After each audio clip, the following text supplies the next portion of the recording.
اور ایک دوست ہیں وہ کہنے لگے کہ میں سویڈن گیا تو وہاں اس نے میری شکل و صورت دیکھی تو ایک شخص ملا تو اس نے سمجھا کہ یہ مسلمان ہے، میرے پاس آیا، بڑے خلوص سے ملا، محبت سے ملا۔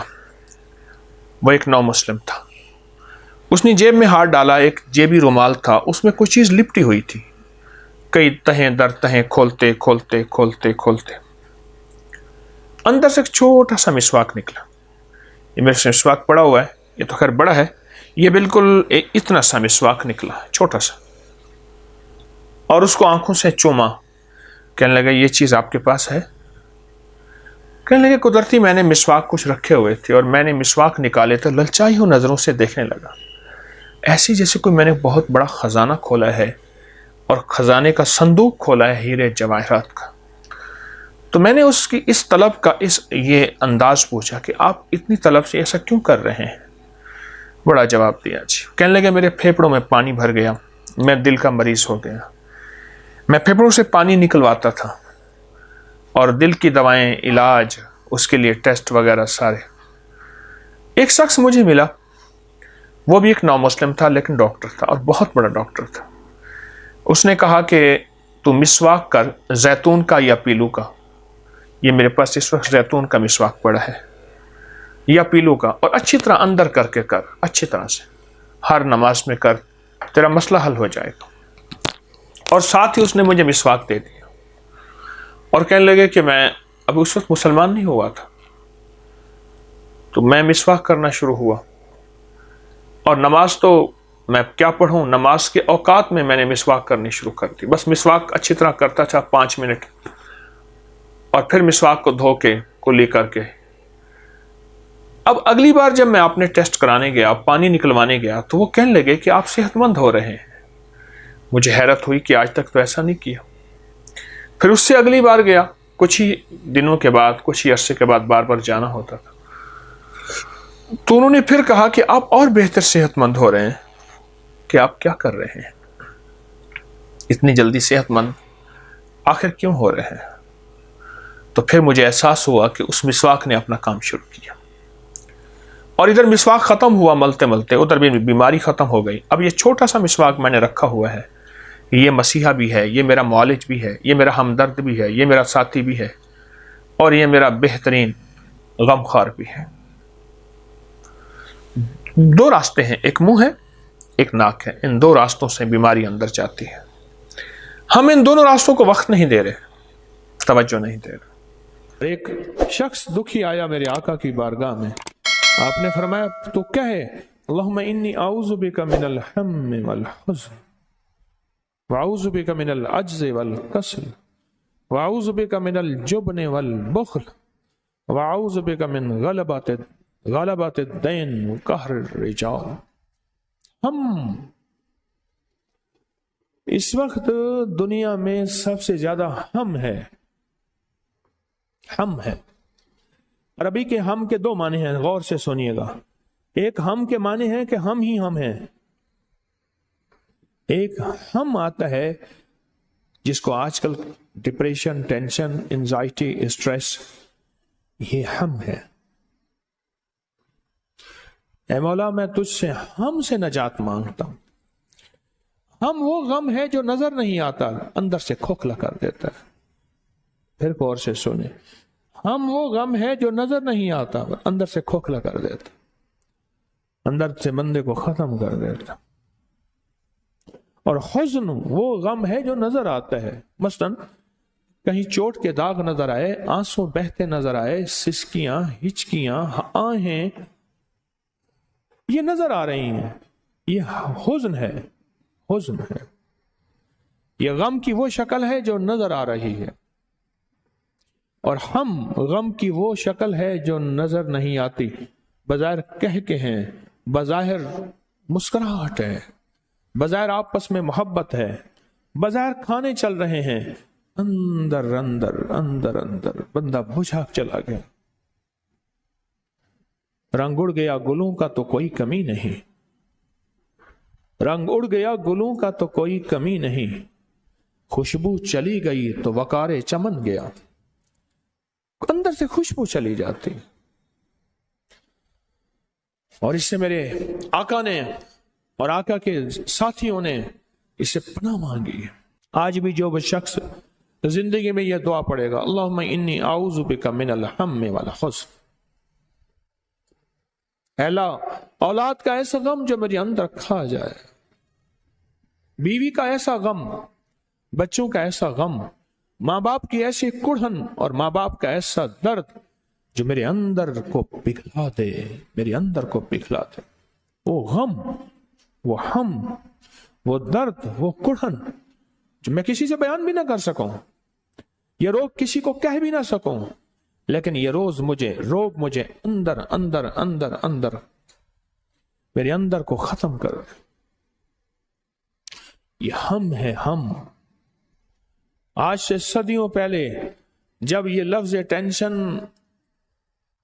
کہیں لغت میں بھی نہیں تھی، یہ ڈپریشن، ٹینشن، یہ پتہ نہیں کیا لفظ، یہ کہیں تھا ہی نہیں۔ بہت بڑی روحانی دوربین تھی میرے کملی والے کے پاس، وہ دوربین سے دیکھ رہے تھے کہ صدیوں کے بعد میری امت پہ ایک وقت آئے گا اور میری امت ایک غم میں چلی جائے گی، میری غم میں چلی جائے گی۔ تو فرمایا کہ میرے پیارو، میری امتی ہو، اگر سارے غموں اور دکھوں سے دوری چاہتے ہو اور ساری مشکلات اور مسائل اور ناکامیوں کو ختم کرنا چاہتے ہو اور چاہتے ہو کہ اندر بھی خوشی اور باہر بھی خوشی ہو، تو زندگی میں تھوڑا سا وقت روز نکال کے پڑھ لیا کرو، اللہم انی اعوذ بک من الہم والحزن، پڑھ لیا کرو۔ پوری دعا نہیں پڑھ سکتے، دعا کا یہی بول پڑھ لیا کرو۔ پوری دعا تو ہے نا، اللہم انی اعوذ بک من الہم والحزن عجز والکسل، عاجز ہو جاؤں، سستی میرے اوپر غالب ہو جائے، جبن والبخل، اندر سے کھوکھلا ہو جاؤں، میرے اندر بخیلی آ جائے، بزدلی آ جائے،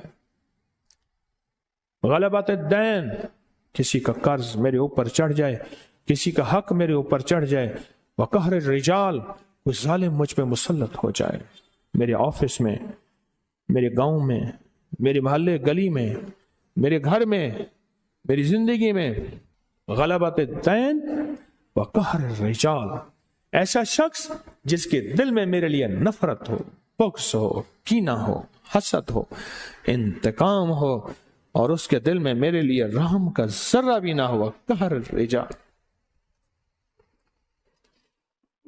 میرے کملی والے کے بول آج صدیوں پہلے آج بھی روشن تابندہ ہیں، میرے آقا کے بول آج بھی زندہ و تابندہ ہیں، آج بھی۔ آج خوش قسمت انسان وہ ہے جو ان بولوں پہ غور کرے، ان بولوں پہ یقین کرے اور ان سچے بولوں کو توجہ سے اپنی زندگی میں سمو لے، اپنی زندگی کا حصہ بنا لے۔ میری ایک درخواست ہے، کچھ چیزیں اپنی زندگی کا حصہ بنائیں، کچھ چیزیں اپنی زندگی کا حصہ بنائیں، میری ایک درخواست ہے۔ ان میں ایک یہ دعا ہے، پوری دعا یاد نہیں، اتنی کر لیں، پوری پڑھ لیں، 3 بار صبح شام پڑھ لیں۔ اللہم انی اعوذ بک من الہم والحزن، کتنے سیکنڈ لگے؟ پھر پڑھ رہا ہوں، اللہم انی اعوذ بک من الہم والحزن، 3 سیکنڈ۔ تو 1 منٹ 3 بار پڑھ لیں، 7 بار پڑھ لیں۔ زندگی بہت غم زدہ ہے، زندگی میں بہت غم ہے۔ لوگوں کو اپنی یوٹیوب چینل ہر وقت سبسکرائب کرائیں، آپ دوسروں کے لیے صدقہ جاریہ بنیں گے، اللہ پہلے آپ کی مصیبت ٹالے گا۔ ساسانی قبیلہ ایک بہت بڑا قبیلہ ہے، اس کے بادشاہ ہیں۔ میں سمرقند میں ان کے مزار پہ گیا، بہت بڑے بادشاہ ہیں۔ ان کی کنیزیں تھیں، خادمائیں تھیں محل میں۔ ایک کنیز جس کا حسن و جمال مشہور تھا اور اس کے اندر صفات بھی بہت زیادہ تھیں، صفات بھی بہت زیادہ تھیں، اچانک بے ہوش ہو گئے اور اتنا بے ہوش رہی کہ 5 راتیں گزر گئیں، اس کا ہوش نہ آیا۔ معالج سب تھک گئے، سب لوگ تھک گئے، اس کا ہوش نہ آیا۔ آخرکار ایک درویش آئے، انہوں نے اس کی چھوٹی انگلی پکڑ کے اس کا ناخن دبایا، اس کا ناخن دبانے کے بعد چھوڑا، پھر دبایا، پھر چھوڑا، پھر دبایا، پھر چھوڑا، تو فرمایا اوہو، اس کو حسد کھا گیا ہے، اس کو حسد کھا گیا۔ تو پوچھا اس کا علاج کیا ہے؟ کہ موت، اس کا علاج صرف موت ہے، اور اسی بے ہوشی میں اس کے اندر کچھ نہیں جائے گا۔ ڈرپوں کا دور تو تھا نہیں، گلے میں نالی ڈال کے غذا دینے کا دور تو تھا نہیں، ہر دور اس کے منہ میں غذائیں ڈال رہے تھے، لیکوڈ جو بھی ہے اس کے اندر جا رہی تھیں، جس کی وجہ سے 5 دن کی اس کی نبضیں چل رہی تھیں، لیکن یہ غذائیں کب تک؟ فرمایا حسد اس کو کھا گیا۔ پھر فرمایا ایسا کرو، اس کے ارد گرد بڑے گوشت کو اکٹھا کرو اور جانوروں کو ذبح کرو، اور اتنا جانور ذبح ہو کہ اس کے، آپ نے دیکھا ہوگا جانور کو نا ذبح کرتے ہوئے اس کی لہو سے، اس کے خون سے ایک خاص قسم کی بو اٹھتی ہے۔ خون کی بھی ایک بو ہوتی ہے ابتدائی، بعد میں خون کی بو بدل جاتی ہے، وہ اور بو ہوتی ہے، وہ بدبو ہوتی ہے۔ بعد میں کیا ہوتی ہے؟ بدبو ہوتی ہے، اور پہلے ایک بو ہوتی ہے۔ فرمایا اس کے ارد گرد جمع کرو، اور وہ جمع کیے گئیں، حتیٰ کہ اس کے ارد گرد اتنے جانور ذبح کیے گئے کہ اس کا جسم کا نیچے کا حصہ سارا خون سے بھر گیا۔ چاروں طرف جانور جب ذبح کیے گئے، اور اس کو کسی ایسی ڈھلوان کی جگہ پہ سلایا گیا جہاں خون جانور کا بہہ کے اس کے جسم کی طرف آئے۔ اتنے جانور ذبح کیے گئے کہ اس کا سارا جسم خون، اس کا نیچے والا حصہ ایسے ہے جیسے ابھی کچھ دیر کے بعد یہ خون میں تیرنا شروع کر دے گی، اتنا خون، اتنا خون۔ اور پھر یہ آیت کو مسلسل پڑھا گیا، قل اعوذ برب الفلق من شر ما خلق ومن شر غاسق اذا وقب ومن شر النفاثات فی العقد، اور اس آیت کو ومن شر حاسد اذا حسد ومن شر حاسد اذا حسد ومن شر حاسد، اس کو مسلسل تکرار کے ساتھ پڑھا گیا، اتنا کہ ہر بندے کی سانس پھول گئی، اور بے کلی اور جسم کی کیفیتیں بدل گئیں۔ اور یہی اللہ کو مطلوب ہے، جب دعاؤں میں بندہ ڈوب جائے وہیں عرشوں سے فیصلے ہوتے ہیں، وہیں عرشوں سے فیصلے ہوتے ہیں۔ اور اس کے بعد اس کو ہوش آیا، پوچھا کیا تھا؟ کہاں میں بیٹھی تھی، ایک ریچھ آیا اور آ کے نا اس نے میرے منہ کے ساتھ منہ ملایا اور میرے اندر سے کچھ کھینچا تو بس اس کے بعد میں بے ہوشی میں چلی گئی۔ اور کہا جب ہوش آیا تو کچھ محسوس ہوا؟ کہا ایک سفید سی چیز آئی، اس کے پاس ایک سبز رنگ کا رومال تھا، اس رومال میں کچھ چیز تھی جو میرے منہ میں ڈالی، وہ دودھ تھا یا پانی سفید تھا، وہ میرے منہ میں گئی، اور میں منہ جاتے ہی میں سکون میں آئی، اور سکون میں آتے ہی میرے اندر ایسے ہے جیسے روح کسی نے نکال لی تھی، وہ روح میرے اندر واپس آ گئی، اور میرا جسم پھر سے بہاروں اور رحمتوں اور جان میں جان آ گئی۔ تو شیخ نے بتایا، وہ جو بزرگ تھے جنہوں نے یہ عمل کیا تھا، فرمایا اصل میں یہ تھا کہ اس کے اندر کی جو جان تھی، جسم کی، روح کی وہ جان تھی، وہ چیز اس نے اس کو نکالا، اب جسم رہا اور سانسیں رہیں، اور اس نے اس کو کھینچا، اور یہ جو نور ہے اس نے وہ چیز اس کو واپس لا کے دی۔ اور پوچھا یہ نور کس کا ہے؟ کہا اس آیت کا ہے، من شر حاسد۔ لوگوں کو اپنی یوٹیوب چینل ہر وقت سبسکرائب کرائیں، آپ دوسروں کے لیے صدقہ جاریہ بنیں گے، اللہ پہلے آپ کی مصیبت ٹالے گا۔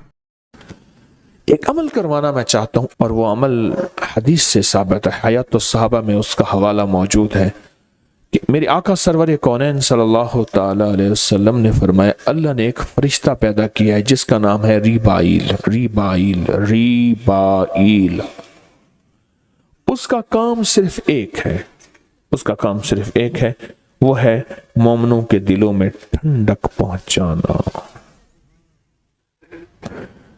مسلمانوں کے دلوں میں کیا پہنچانا؟ ٹھنڈک پہنچانا۔ دل پریشان، حالات پریشان، اور سب کچھ ہے، کمروں میں ٹھنڈک، گاڑی میں ٹھنڈک، سب کچھ ہے، پر اندر ٹھنڈک نہیں ہے، یعنی دل بے چین ہے اور دل پریشان ہے۔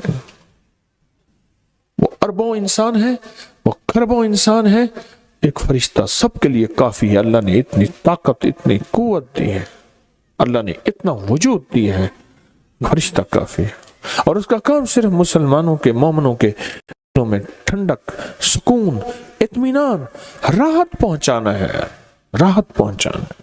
اب میں آپ کو طریقہ جو بتاؤں گا، جو طریقہ بتاؤں گا، اس طریقے کے مطابق پہلے آپ نے سننا ہے غور سے۔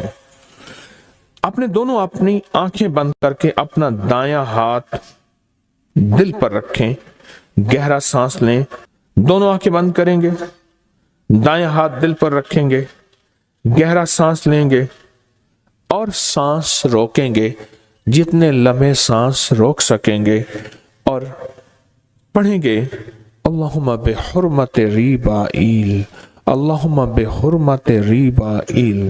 زندگی میں کہیں بھی دل میں تلخی آئے، سختی آئے، بے چینی آئے، پریشانی آئے، بے سکونی آئے، راحت چھن جائے اور خیر چھن جائے، تو آپ اپنے جہاں بھی ہیں، جس جگہ بھی ہیں، اور یہ عمل ہر حالت میں کیا جا سکتا ہے، ایسے دل پہ ہاتھ رکھ کے دن میں، رات میں، صبح میں، شام میں، جہاں بھی، اور اس کو سانس روک کے آپ پڑھ کریں، آپ کو نقد رزلٹ ملے گا، اسی وقت رزلٹ ملے گا، اسی وقت اس کا نتیجہ ملے گا۔ اپنے غم، اپنے ہم، اپنی پریشانیاں، اپنے دکھ، اپنی ٹینشنیں، اپنی انزائٹیاں، اپنے اسٹریس اور اپنی ذہنی الجھنیں، دل کے دکھ، تکلیفیں، سارے ریبائیل کے حوالے کر دی۔ کس کے حوالے؟ فرشتے کے حوالے کیے۔ فرشتے کی ہے ڈیوٹی، اس نے آپ نے غموں کو بدلنا ہے سکون، چین، راحت، برکت، عافیت میں، وہ اپنا کام کرے گا، اس کی ڈیوٹی لگی، کیونکہ فرشتوں میں نافرمانی کا گمان ہی نہیں ہے، فرشتوں میں حکم عدولی کا تصور ہی نہیں ہے، تو لہٰذا اس نے اپنا کام کر دینا ہے۔ آپ نے اپنے سارے کے سارے ہم اور غم، فکریں اور درد کس کے حوالے کر دیے؟ کس کے؟ ریبائیل کے حوالے کر دیے۔ سارے ہم اور غم اور دکھ اور پریشانیاں آپ نے ریبائیل کے حوالے کر دی۔ لوگوں کو اپنی یوٹیوب چینل ہر وقت سبسکرائب کرائیں، آپ دوسروں کے لیے صدقہ جاریہ بنیں گے، اللہ پہلے آپ کی مصیبت ٹالے گا۔